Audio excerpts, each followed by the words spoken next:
guys, pada video pembelajaran kali ini, judul materi praktikum pengukuran listrik kita adalah tentang error alat ukur. Pada praktikum pertama ini, topik pembahasan kita adalah tentang terminologi pengukuran. Tujuan dari praktikum ini adalah 1. Mahasiswa dapat memilih alat ukur yang tepat untuk mengukur besaran listrik. Kedua, mahasiswa dapat menentukan tingkat presisi akurasi alat ukur. Yang ketiga, mahasiswa dapat menentukan besar kesalahan error alat ukur untuk setiap variabel input dalam besaran persen dan besaran angka. Teori dasar yang dibahas adalah alat ukur merupakan suatu alat yang digunakan untuk melakukan proses inspeksi terhadap suatu benda.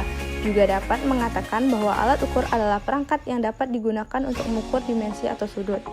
Ketelitian penunjukan sebuah alat ukur adalah ketepatan penunjukan alat ukur itu terhadap nilai sebenarnya. Ketelitian sangat dipengaruhi oleh kesalahan error yang merupakan perbedaan antara kuantitas terukur dan kuantitas yang sebenarnya. Rumusnya adalah E sama dengan I kurang T, di mana E sama dengan error kesalahan, I merupakan kuantitas terukur, T merupakan kuantitas harga sebenarnya. Kepekaan alat ukur adalah sensitivitas alat ukur itu sendiri. Tingkat kelitian alat ukur dinyatakan dalam persen pada pembacaan skala penuh. Batas penyimpangan dari harga yang dinyatakan pada alat ukur disebut limit error. Presisi alat ukur menunjukkan kemampuan alat ukur itu menghasilkan kembali penunjukan tertentu sesuai ketelitian yang dimiliki alat ukur tersebut. Selisih nilai setiap pengukuran terhadap nilai rata-rata disebut defisiasi. Rumus ini digunakan untuk mencari limit error. Gambar ini merupakan rangkaian yang akan kita buat dalam video praktikum kali ini.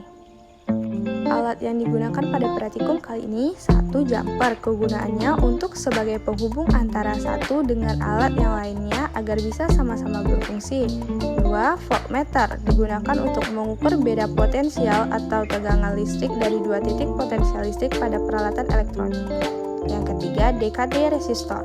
Kegunaannya yaitu sebagai beban yang bersifat induktif yang nilainya relatif tetap dan tidak dapat diatur.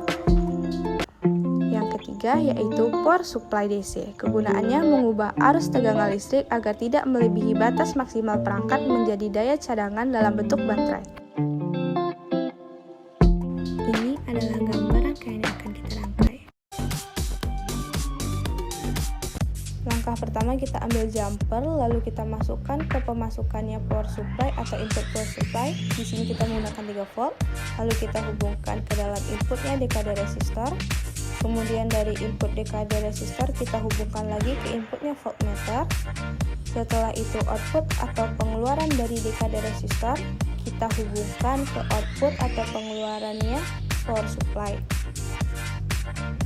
Setelah itu output dari voltmeter kita gunakan batas ukur 30, kita hubungkan ke dalam outputnya power supply. Kita ambil jumper lagi. Jumper ini digunakan untuk menghubungkan power supply ke sumber tegangan listrik.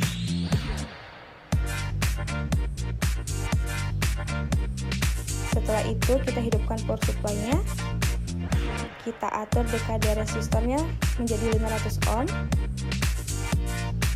Setelah itu hasil pengukuran menunjukkan bahwa 3,5 volt. Jadi hasil pengukurannya 3,5 volt.